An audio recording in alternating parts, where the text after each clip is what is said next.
Imagine authorizing $100 million to overhaul a retail empire's visual identity, only to panic and throw it into the incinerator 144 hours later. In October 2010, Gap did exactly that, executing a public corporate surrender that lasted less than a week. Executives believed they were launching a sleek, modernized update. Instead, they triggered an immediate revolt from the people who actually bought their clothes. This 6-day disaster forces us to redefine what a brand actually is. It exists in a space far beyond the reach of a designer's vector file. Throughout the 1990s and early 2000s, Gap functioned as a foundational pillar of the American physical retail experience.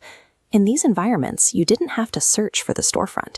The classic branding, the distinct Speakerman-era serif font inside a solid blue box, served as a trusted beacon of familiarity. Consumers integrated this aesthetic into their daily routines, attaching personal memories and lifestyle identity directly to the clothing. Over decades of consistent use, the original logo became an owned emotional anchor for the consumer base. The landscape shifted following the 2008 financial crisis. Gap found itself facing intense market pressure and steadily slumping sales. Instead of addressing structural issues like pricing or fast fashion competitors, management convinced themselves the legacy logo was the primary problem.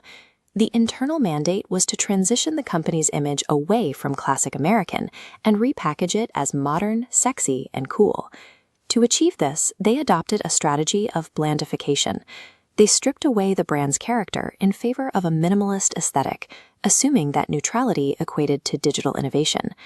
Prioritizing internal boardroom panic over consumer connection made a catastrophic launch disconnect inevitable. On October 6, 2010, the new logo appeared online in an unannounced soft launch. There was no transitional marketing and no explanation for the change. This diagram illustrates the typographic shift. They replaced a distinct, character-rich serif font with Helvetica, the world's most generic sans serif typeface. They also dismantled the blue box, effectively deleting the brand's primary visual anchor.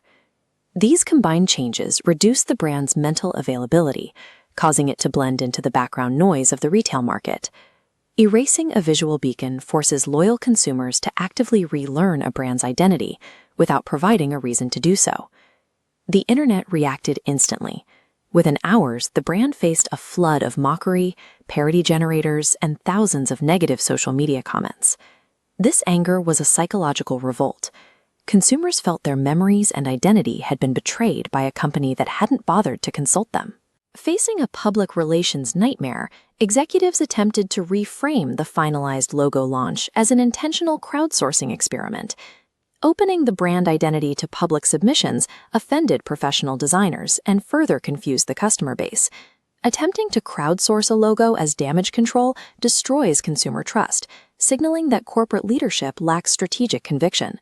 On October 12th, just 6 days after the launch, Gap abandoned the redesign and reinstated the original 1990 blue box logo. This chart shows the estimated £100 million in wasted capital. The true monetary damage was physical, categorized across signage, point-of-sale systems, and discarded inventory. Reverting the brand required destroying millions of newly printed bags and tacks while paying emergency rates to fix the global supply chain.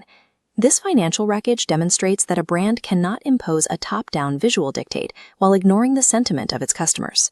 The 2010 Gap redesign remains a foundational case study on the consequences of prioritizing sterile modernization over legacy connection.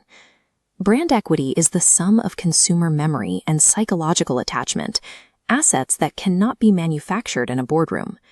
Customers fiercely protect the emotional bond they have with a brand, regardless of the cosmetic symbols corporate leadership attempts to impose.